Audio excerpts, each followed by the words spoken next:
nëse mund të themi kështu dy dilemave. Para, nuk mund të pranohet një emër që nuk do të jetë konsensual,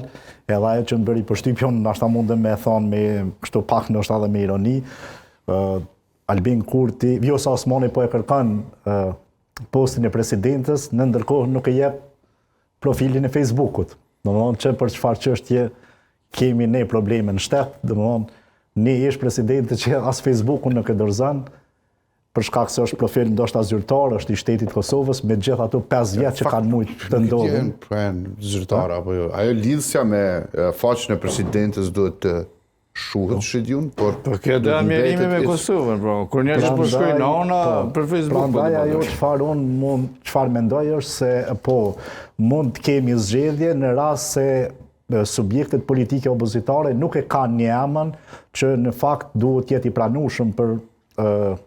subjektin majoritar, këtë rast për lëvizje vetëvendosje, e cila ka 51%.